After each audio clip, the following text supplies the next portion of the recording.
Hello 465 speaking. Receiver से आती आवाज़ चहकी।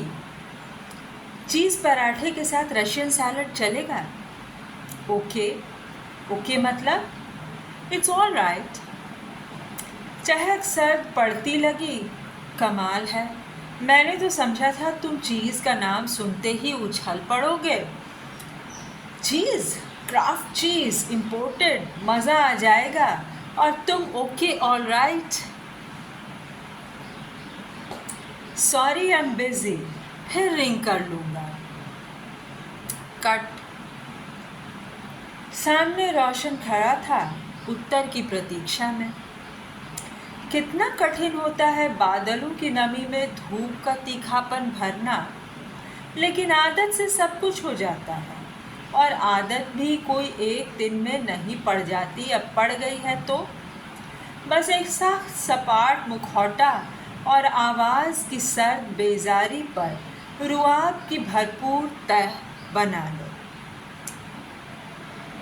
जी साहब।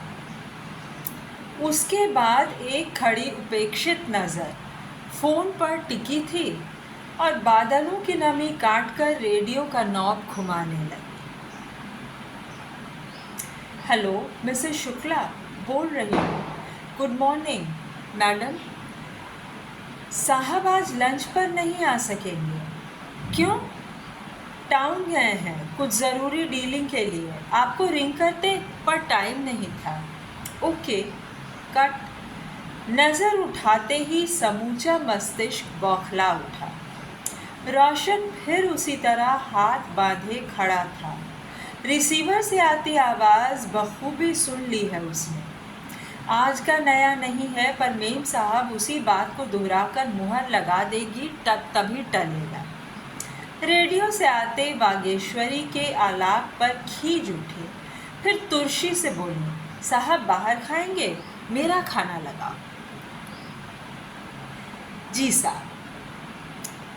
बागेश्वरी पर टिका नॉब फिर तेजी से घूमा और अंत में पॉप म्यूजिक के शोर में ठहर गया। खाना लग जाता है। चीज़ पराठे और रशियन सैलड। बड़ी सी ओवल शेप टेबल बीचों बीच बैठी हुई वह पराठों की परतों में गरम गरम पिघलता हुआ चीज़।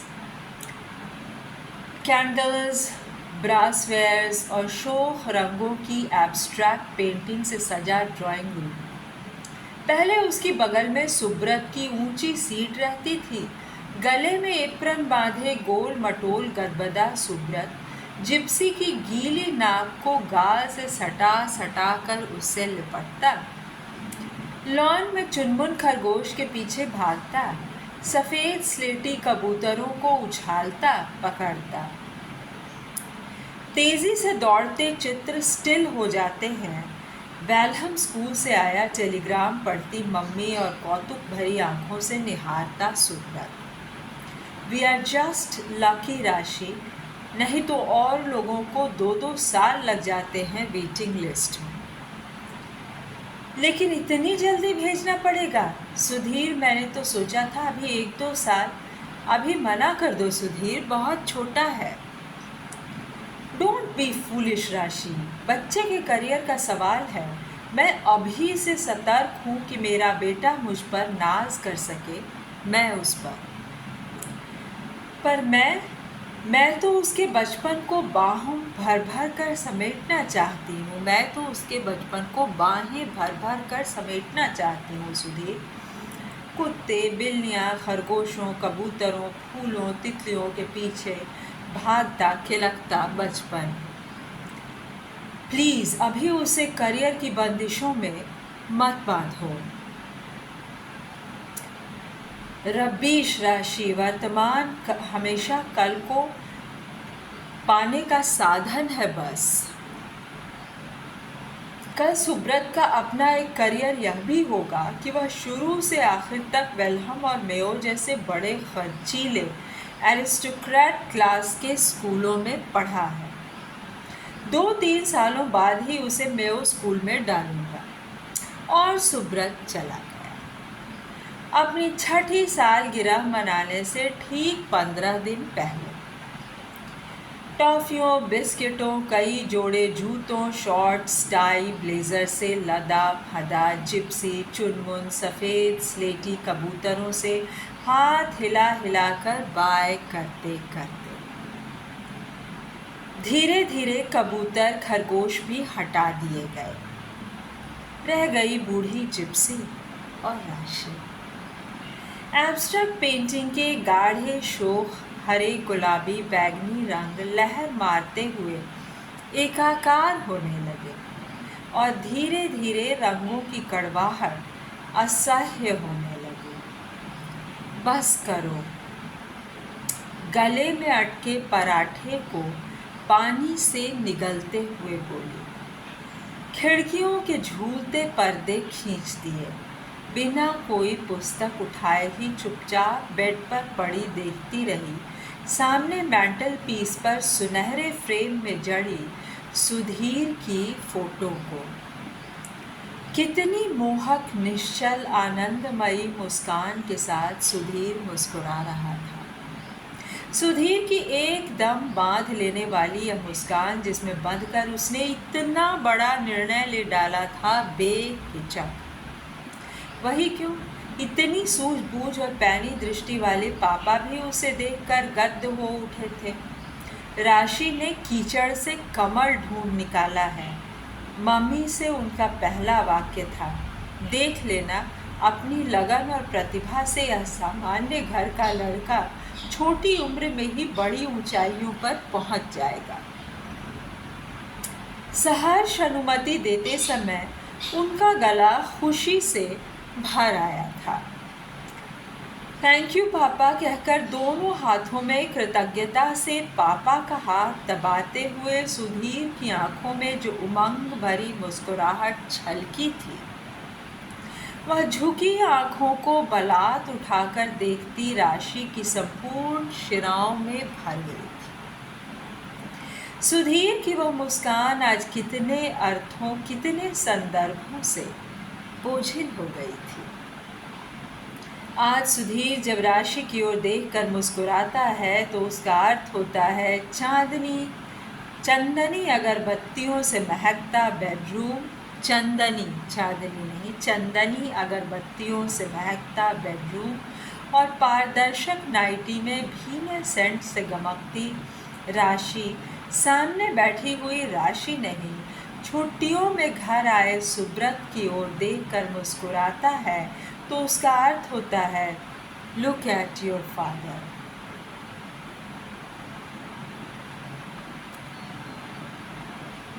महज अपनी लगन और महत्वाकांक्षाओं के बल पर वह क्या से क्या हो गया।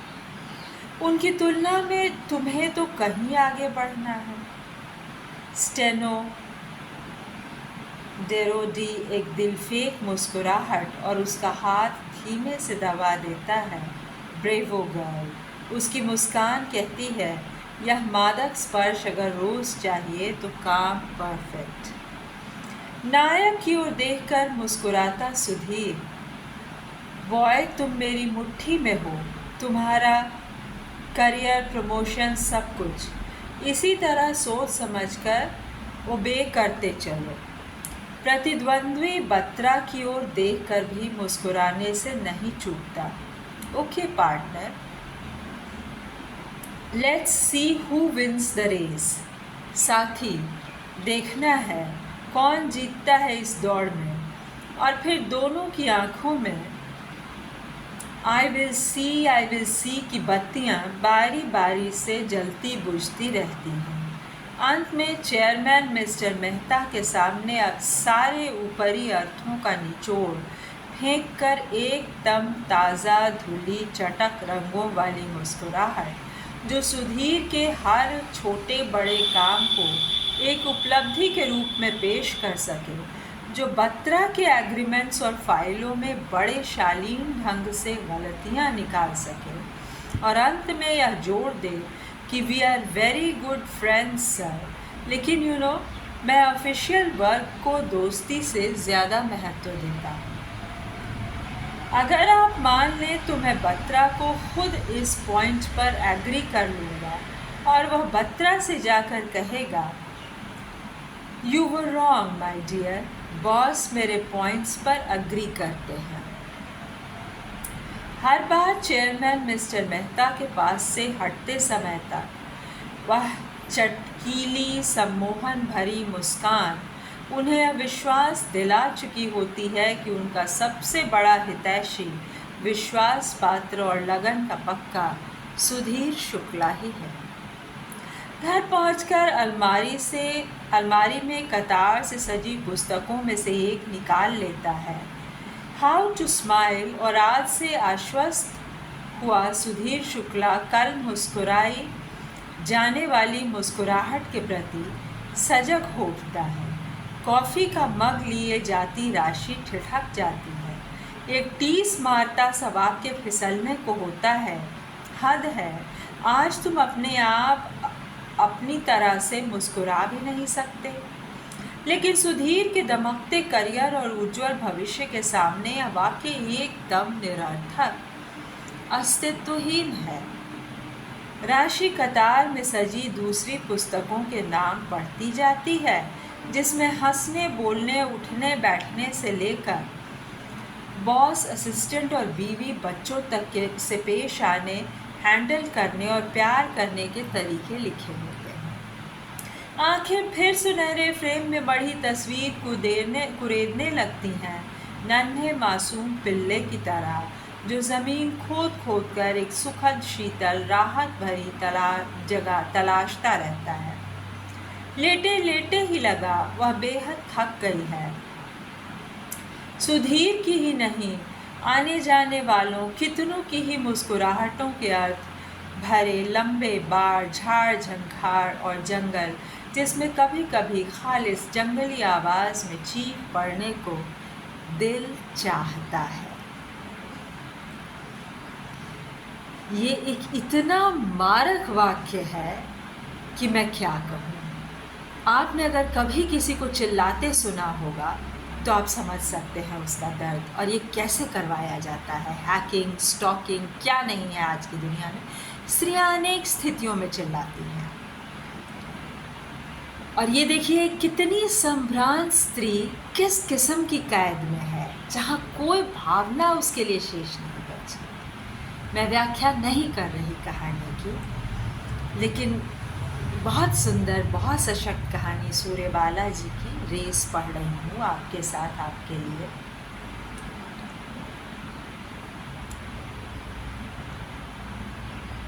बहुत पहले जब पहली बार उसने देखा था, लगा था सुधीर शालीनता, गंभीरता और अनुराग से झुकी हुई एक डाल है, जिस पर हमेशा मुस्कान की एक नाजुक सी कली खिली रहती है।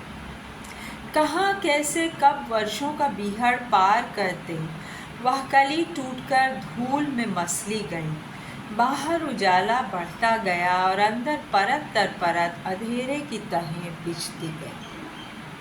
अपनी समझ से, दुनिया की समझ से ये बीतते दिन रुपहले रहे हैं। आने वाले दिन शायद सुनहरे हों। सब पाया ही पाया है उसने। सुधीर गर्व से छलक पड़ता है। उत्तेजना से चेहरा और कान लाल हो जाते हैं। धमनियों में दूने जोश से रक्त दौड़ने लगता है।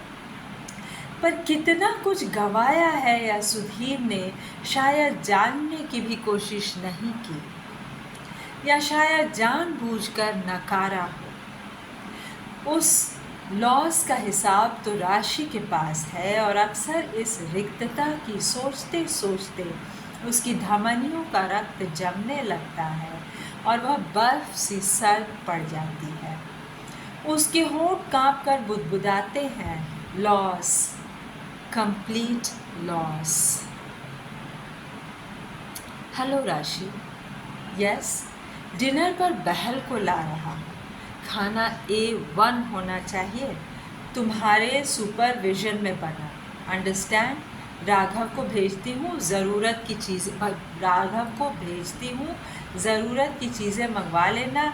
मैं खुद ड्राइव करके आऊँगा। ओके, ये टाइपिंग मिस्टेक है। राघव को भेजता हूँ, ज़रूरत की चीज़ें मंगवा लेना, मैं खुद ड्राइव करके आऊँगा, अर्थात राघव ड्राइवर है। ओके। बहल, ये बहल कौन? वह अभी तक अपनी यादाश्त खटखटा रही थी। तुम नहीं जानती, he is chairman mister Mehta's best friend.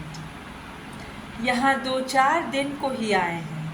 मैंने सोचा I should not miss the opportunity. और मैं तो उन्हें बतलाना भी नहीं चाहता कि मुझे उनके चेयरमैन के दोस्त होने वाली बात मालूम है। समझी, लेकिन आज शाम के लिए तो इतनी कोशिश कर रंगशाला में टिकट बुक करवाया था तुमने। वह मॉलिसरी, गोली मारो मॉलिसरी को, गोली मारो मॉलसरी को। कट। बहल मुझे जानता था पहले से, पता नहीं कैसे राशि, खुद मेहता ने उससे मेरा जिक्र किया था। इमेजिन, मेहता ने उसके सामने मेरे काम को एडमायर किया था कि किस तरह मैं बढ़ी हुई जिम्मेदारियों को स्किल से हैंडल कर रहा हूँ। राशि, आंट यू हैप्पी? वह शायद कुछ नहीं सुन पाए। लाल हो गए चेहरे पर दृष्टि डाल आशंकित हो उठी। तुम्हारा चेहरा फिर गरम सा लाल लग रहा है, ठीक तो हो? राशि की उंगलियां चेहरे के अनुपात में ज़्यादा सर्द महसूस हुई। शायद ठीक कह रही हो। कल डॉक्टर शिंदे से कंसल्ट करूंगा। मेहता ठीक कहते हैं, एक स्वस्थ शरीर ही समस्याओं का सही समाधान ढूंढ सकता है। मुझे स्वस्थ ही रहना है हमेशा, मेहता की नज़र में। राशि के अंदर एक चीख फिर घुटती है। क्यों? अपने लिए क्यों नहीं? अपने लिए क्यों नहीं? शिंदे ने पीठ थपथपा कर कहा, perfectly all right mister Shukla. Thanks doctor. अच्छा एक्सक्यूज़ मी, मैं तो चला। पर राशि देखो, डॉक्टर शिंदे को बग़ैर कोल्ड कॉफ़ी पिलाए जाने मत देना। Okay doctor. कोल्ड कॉफ़ी के एक घूंट के साथ ही शिंदे का लहजा भी बर्फानी हो जाता है। मिसेस शुक्ला, मैं दरअसल कोल्ड कॉफ़ी के लिए नहीं रुका, आपको बताना था। You have to be careful. 200/120 तक पहुंचा हुआ ब्लड प्रेशर खतरे का सिग्नल है। ध्यान रखिए, रात में पूरी नींद लैस स्ट्रेन और खाने में कम से कम नमक। Only you can help him. और राशि को लगता है कोल्ड कॉफ़ी की ठंडी चुभती हुई घूंटें उसके गले से सारे शरीर में फैलती हुई उसे निस्पंद करती जा रही हैं। शिंदे कुछ समझते हुए सहानुभूति से उसके कंधे थपथपा देते हैं। बी ब्रेव मिसेस शुक्ला, तुम्हें साहस से काम लेना है। समझता हूँ एक बहुत बड़ी जिम्मेदारी तुम्हारे कंधों पर पड़ रही है। मैं एकदम से मिस्टर शुक्ला को शॉक भी तो नहीं दे सकता, और फिर अभी स्टेज पर कुछ ख़तरनाक नहीं, उसकी सूचना भर है। ऐसे कितने केसेस कुछ महीनों के प्रकाशन और आराम से ही ठीक होते देखे गए हैं। Be brave my girl, nothing to be so nervous. Shinde फिर से राशि की पीठ पर स्नेह भरा हाथ फेरने